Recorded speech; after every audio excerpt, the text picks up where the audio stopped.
going? Go see Rich here today, and today we're going to be changing the oil on this Mercedes Sprinter. It's actually not too bad. Oil filter is literally right here. Just pop open your hood, and that's how it is to get to. Now, typical Mercedes fashion, we're probably going to want to get a tiny bit of stuff out of the way so we can access it a little easier. Now, from what I'm seeing, this is pretty free floating. It's just it pops up and out of these rubber grommets. I think first what we're going to do is, I wanted to see if this just pops out, and it does. This just, literally you grab it, you pull up, it comes off. This should just pull out of this grommet. That pulls out of the grommet. Oh, look at that. We're already pretty bloody free. And let's see if we can grab this. We might have to free that. The only other thing we're going to have to do is I'm trying my best not to disconnect as much as I can over here. If we can get away with just this popping up and then maybe this slipping out, if we can just turn this to the side, because we just literally need to be able to get at this filter. Anytime you disconnect connectors on a Mercedes, you're looking for trouble. You might as well make sure you disconnect the battery because it'll end up in heartbreak.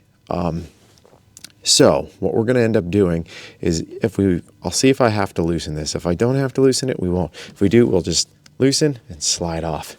After we do so, we should be able to, we've got some slack here. If we can just move this off to the side so we can get at this, we're doing fantastic. Touch my finger here. See the little arrow? Put your finger underneath. Actually, more the plus sign. It's between the two. You'll feel a little tab. Don't go ham. Slowly depress and slide up. There's that tab. Again, don't go ham. You don't want to break it off. Knowing that it's a Mercedes, it'll probably cost us $1 million. So, again, that slides up. This slides up. This is right here. Might even just pop this out of the way by squishing this. And then this should be able to maneuver. Yeah, you know what? That'll be way more than enough. So we're going to depress this, slide this out, and we'll have more than enough room to slide that filter out. Worry, you're probably going to open this up and say, oh my gosh, there's dirt in here. My motor. No, don't worry. This is where it's pulling the cool air from the front. That's why it's a little dirty, because it's picking up all the road grime. We, of course, can pull out a Torx, pop that open, and change our air filter, which I can show you afterwards. But for right now, as you can see, more than enough room. Move that power just off to the side, and don't depress it, and touch the ground, because you'll probably turn into barbecue. No, I'm kidding. It's just going to give you a nice zap if you do that. So again, put this somewhere safe. Don't worry if it gets a little dirty. Just try to make sure it doesn't get wet. Put this just like so it's just sitting off to the side, and don't forget to slide it back in afterwards. Now that we have access to this, you're going to need an 84 millimeter by 14 flute. Now, I just so happen to have a handy dandy kit here because I do enough oil changes that I got sick of using universal wrenches. And it's just, you can get these for pretty good. Just make sure if you buy this, it has as many as possible, because otherwise you'll cry. Here we go. This one's an 84, 83, 14 flute. So, again, I'm just going to make sure it should slide on this cap.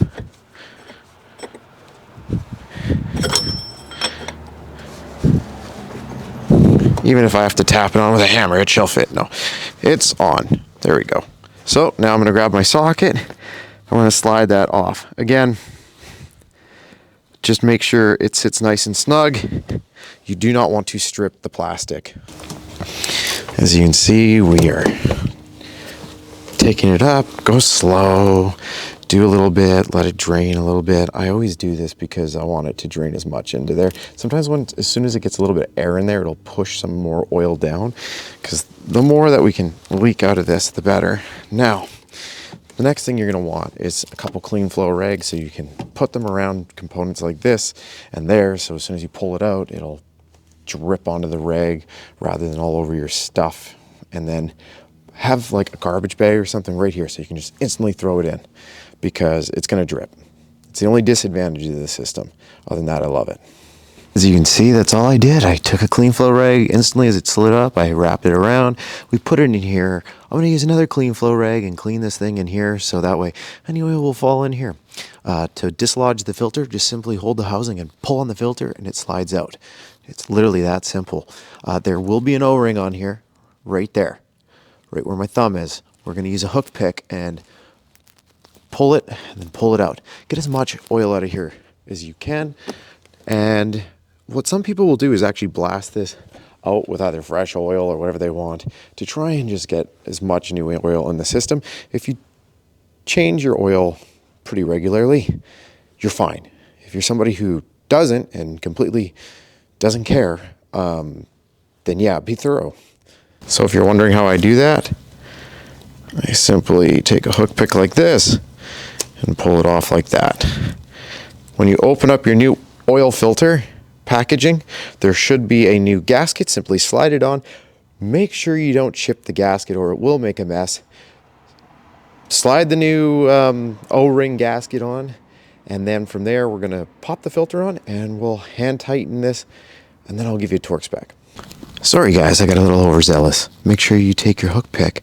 Also take off this little O-ring right here. So you'll pick it off, and so we're going to replace that one and this one. As you can see, it comes with two new ones. This one reminded me. Confirm the O-ring is sitting in the groove. Again, it's not at the very bottom. You'll look, there's like a lip inset. It's right above that and it fits the O-ring perfectly. What some people will do is take a tiny bit of new oil and wipe the O-ring. So just know that before you tighten it in. Throw a tiny little bit on there and a tiny little bit of new oil on there. So when you screw it in, it's not going to catch on anything and just goes a little more smooth. Make sure if you clean this with clean flow rags like we did, that you also make sure that no bits of clean flow rag got in here, because if there is any in there or a piece of your glove or anything, it'll cycle through the motor and that's not good at all. So, all right, next thing, yes, you can judge me. I'm using a Fram. Everyone, oh, don't use Fram, blah, blah, blah, blah, blah. Anyways, I haven't had any problems, been using them for 20 years. But again, use the filter that you like. You can get man filters, of course, but this is the Fram part number. Unfortunately, they were out of man filters where I was at. Lose my man card. All right, let's go ahead and slide this on. As you can see, just make sure it's completely compressed on. You'll press and you'll feel it, well, compressed solidly on the back of the filter. It's a very noticeable click, but make sure it's all the way back. After you've done so, when we go to tighten this, it is very important. Do not use any tools, hand tighten. And if you feel it catch at all, you want to screw this actually like you're screwing it out. So you're going to go lefty-loosey and then go righty-tighty. So that way it will actually line up the threads. So you've threaded it in. Set your torque wrench to 18 foot-pounds or 25 Newton meters. Do not try to guess this. If you warp that housing, you will cry, and you really don't want to warp that housing. So go ahead and make sure you actually use a torque wrench and put it to 25 Newton meters or 18 foot-pounds. Again, this just sits over here. We have our little hook there. Just make sure that both the little grippers, your little clamps, make sure the clamps go, or claws go into there. Now that we've done that, before we lock that in, let's put this pipe in. You can also, just so you don't forget, grab this and slide it in. Done. Okay. Click it in. Put it down. Clean if you want. Brick. Lift in at both at an angle like so, and then slowly sink down together, and it'll fit. And then I would click and then lock. Now I'm going to show you taking the oil drain plug out, which is the easiest part of this whole thing.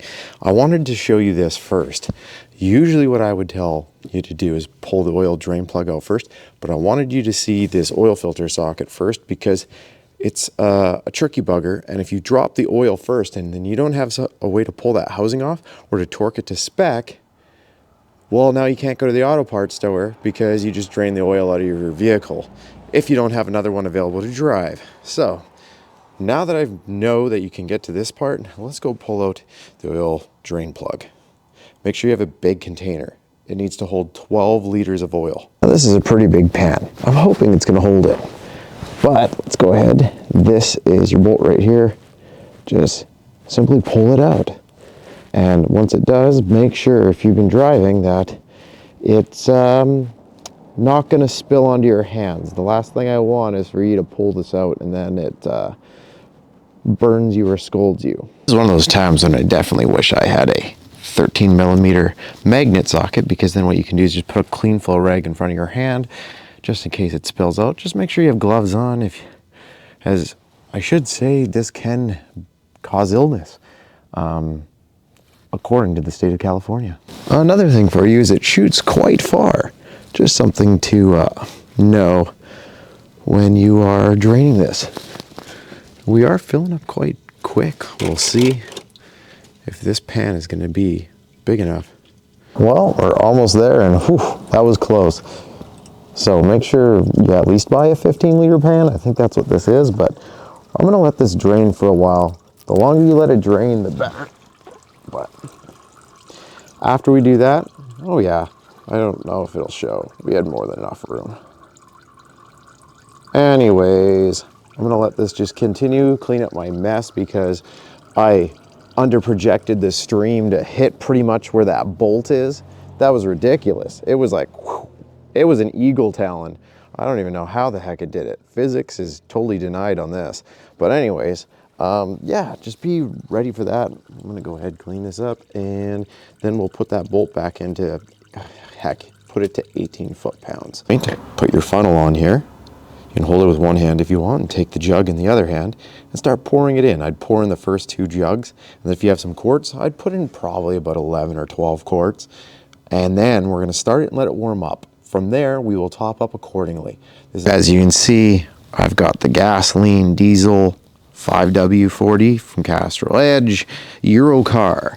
It has the 229.3. Make sure that you double check and you have that on your bottle, or 229.5 I think it is, and there's another one. You can Google it if you really need to, but make sure you got the 229.3. I think it's 0.5, and there's one more, but yeah, this oil will work. I've poured 2 jugs into here, which is 10 liters. I'm gonna go ahead and start it, and I'm gonna see where the oil level's at.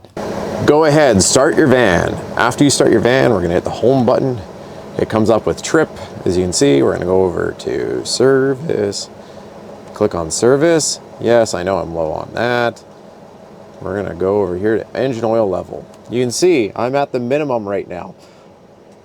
I have a little bit of room, but I want this to warm up. If I were you, leave your oil level warming up for like, I don't know, 5 to 10 minutes. After we do 5 to 10 minutes, also be on a level service, I should say that.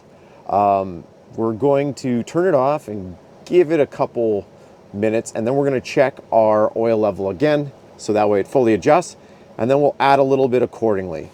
The best place to be is middle. You don't want it anywhere near the max, and you don't want it, well, if we want it a bit more than where it's at. We'll put it that way. Try and get it as close to middle as possible. Middle is a sweet spot, so that way it has room to fluctuate. You don't want to overfill this at all, and you don't want it to be at minimum, because that wouldn't be good either. All right, I went a little extreme. I let it idle for about 5 minutes. Again, you don't need to. Next, we're gonna turn it off for 5 to 10 minutes, and then we're gonna check the oil dipstick. Again, it's electronic. All right, if you take a look here, see how it says, now after we let it simmer for a sec, please put in, or it says 2 liters. I'm gonna actually put in like 1.5, and then we'll see where we're at. So what I've done now is I've put it in 1.5 liters. From here, I'm gonna actually take it for a quick drive around the block. You need it to come to temperature, so I mean even 5-10 minutes, and then bring her home and see where you're at. Do not exceed until you've warmed it up. Again, you're better to be a little bit low on oil than above on oil until you know for sure where you're at. So I took it for a quick drive after adding 1.5 liters to it. After a 10-minute drive, it slowly climbed, went to just above min, and then I ended up adding about another 1/4 liter, and we'll see how it does tomorrow. But that's exactly how you have to do it with this one. The electronic dipstick makes it a whole nother level of fun, but again, it's not too bad. Just add in small increments. It's way better to, like I said, have to add, because removing oil is just going to make a mess. Anyways, I hope this helped you out. Press the like if it did, subscribe for more, and of course, if it hasn't been a while since you changed your fuel filter, make sure you do that. I'll be doing that pretty soon here. But other than that, yeah, thanks again for watching. Press the like if it helped you out, and subscribe for more. So from here, if you want to reset your oil light, you would go like this, close your door. You might have to turn your, or put your seatbelt on. In my case, we're just going to hit this once. You could hit it twice for ignition, but usually you would just hit it once. Anyways, no foot on the brake. If you put your foot on the brake, it starts. And yeah, either way, we're going to clear our messages. Service B overdue. Okay. Now mine's on service B, but if yours isn't, you would hit home. It would probably be on trip. You scroll over to service and then click here. From here, after you've done so, you're going to go down to Assist Plus. Click. You'll see overdue service B. Click and hold for 5 seconds. From there, it would reset if yours is not overdue. If it is overdue, you might have to go into the secret menu. How do you get there? You click right here and click the back button at the same time. Click them both. Hold for about 15-20 seconds. If yours doesn't have the back button and you have the green telephone button, you would hit that and press on the green telephone button at the same time. Unfortunately for me, the dealerships locked me out from being able to do that with the cluster because it's overdue. Now, keep in mind, I've been messing around and learning things since about 1200 overdue. Now, last but not least, if you want to, you can also pick up an OBD2 reader that allows service schedule or service rescheduling or oil rescheduling, and you can actually plug it in and then on your meter reset the oil light or service B that way. Some of the best ones are like iCarSoft. Anyways, just an option for you. Unfortunately, in this case, if you don't want to mess around with that, you would have to go to your local mechanic shop. I would say bring them a case of beer and see if they'll do it, but a lot of these places don't drink anymore, so see what they want. Maybe bring them coffees and donuts, I don't know, and just get them to quickly reset that for you. And then a good habit to have is reset that light or do the service before it gets to overdue. If it gets to overdue, that's when all the headaches start. Anyways, I hope this helped you out.